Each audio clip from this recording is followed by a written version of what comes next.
ગાંધીનગરના સેક્ટર 24 ખાતેથી હવામાન નિષ્ણાત અંબાલાલ પટેલે મહત્વની આગાહી કરી છે. અંબાલાલ પટેલના જણાવ્યા પ્રમાણે ઓગસ્ટના અંતમાં રાજ્યમાં હવામાનમાં પલટો આવી શકે છે. ખાસ કરીને 26 થી 31 ઓગસ્ટ દરમિયાન હળવાથી ભારે વરસાદી ઝાપટા પડવાની પણ શક્યતા વ્યક્ત કરી છે. તેઓએ 24 ઓગસ્ટના બપોરે 1 વાગે આ અંગેની માહિતી આપી હતી. હમણાં ગુજરાતમાં વરસાદ થતો નથી. દેશના ઘણા ભાગોમાં વરસાદ નથી. પૂર્વ આસામ વગેરે ભાગોમાં વરસાદ છે. જ્યારે આસામ વગેરે ભાગોમાં વરસાદ થતો હોય તો તેનાથી ઉલટી સ્થિતિ સિંધ ભોગવે છે. એટલે કે દેશના પશ્ચિમ ભાગમાં વરસાદ થતો નથી.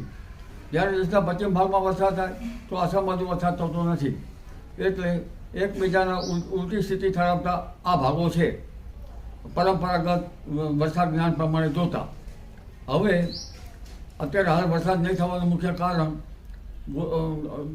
ઉત્તર બંગાળનું સાગર સક્રિય છે, જેના કારણે લગભગ પૂર્વ ભારતના ભાગોમાં અને પૂર્વીય મધ્યપ્રદેશના ભાગોમાં અને ઉત્તર પૂર્વીય ભાગોમાં વરસાદ થઈ રહ્યો છે. ત્યાં ભારે અતિ ભારે વરસાદ પણ થવામાં છે. આમ છતાં મહારાષ્ટ્રના ભાગો, દક્ષિણ ગુજરાતના ભાગો, ગુજરાત સૌરાષ્ટ્રના ભાગો, કચ્છના ભાગોમાં વરસાદ થવામાં નથી. પશ્ચિમ સૌરાષ્ટ્રમાં વરસાદ નહીં થવાનું મુખ્ય કારણ ઈરાન તરફથી આવતા ઉપલા લેવલના સૂકા પવનો, ઉપલા લેવલના અફઘાનિસ્તાન અને પાકિસ્તાનમાંથી આવતા સૂકા પવનોના લીધે વરસાદ થતો નથી. ઉપલા લેવલે પણ ભેજ જરૂરી છે. અને બંગાળનું સાગરની શાખા કંઈક થોડા ઘણા અંશે આગળ વધે છે તો તેને પાછી હટાવે છે. એટલે વરસાદ પશ્ચિમ ગુજરાતના ભાગોમાં, પશ્ચિમ સૌરાષ્ટ્રના ભાગોમાં થતો નથી. તેમજ હાલ પેસિફિક મહાસાગરમાં કેટલીક સિસ્ટમો બની રહી છે. તે પણ દક્ષિણ બંગાળ સાગરનો ભેજ, અરબ સાગરનો ભેજ ખેંચી જાય છે, જેના કારણે વરસાદ થતો નથી. આમ છતાં સ્થાનિક સિસ્ટમોના કારણે તારીખ 24 થી 31માં રાજ્યના ભિન્ન ભિન્ન ભાગોમાં વરસાદ ઝાપટા પડવાની શક્યતા રહેશે. તારીખ 26 બાદ બંગાળ ઉપસાગરમાં સિસ્ટમ બનવાની શક્યતા રહે છે અને 26 બાદ વરસાદ ઝાપટા પણ વધી શકે. જેમાં ઉત્તર ગુજરાત, મધ્ય ગુજરાત, પૂર્વ ગુજરાત, સૌરાષ્ટ્રના ભાગો, દક્ષિણ ગુજરાતના ભાગોમાં પણ વરસાદ થવાની શક્યતા રહેશે. મઘા નક્ષત્રનું આ વરસાદી પાણી સારું ગણાય છે, પણ 31 ઓગસ્ટે પૂર્વ ફાલ્ગુની નક્ષત્રમાં સૂર્ય આવે છે. આ નક્ષત્ર સંયોગ્યું છે અને આ નક્ષત્રનું પાણી કૃષિ માટે સારું ગણાતું નથી.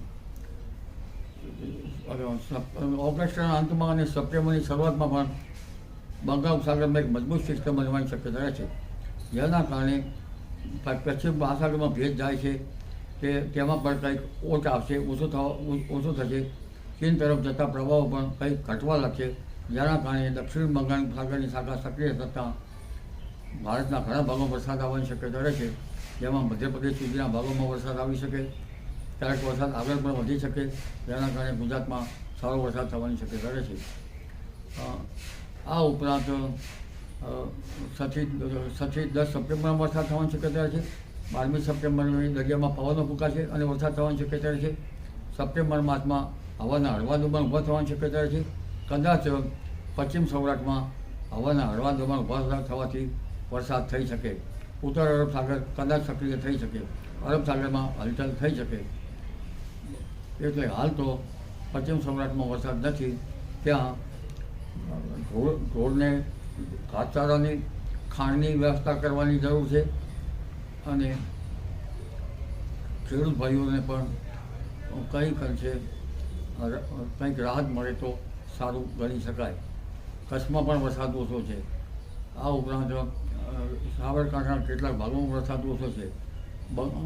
ઉપરાંત બનાસકાંઠાના કેટલાક ભાગોમાં પણ વરસાદ ઓછો છે. એટલે હવે વરસાદની સ્થિતિ તો વિકટ છે. તારીખ 7 થી 10 ઓક્ટોબરમાં પણ વરસાદ થવાની શક્યતા રહે છે. પવનોની ગતિના કારણે વરસાદ થવાની શક્યતા રહે છે. 5મી ઓક્ટોબરે દરિયામાં પવન ફૂંકાશે. 17મી ઓક્ટોબરે દરિયામાં પવન ફૂંકાવાની શક્યતા રહે છે. નવરાત્રિમાં વરસાદ તો અલ નીનોનું આકલન થવાના પછી ખ્યાલ આવે.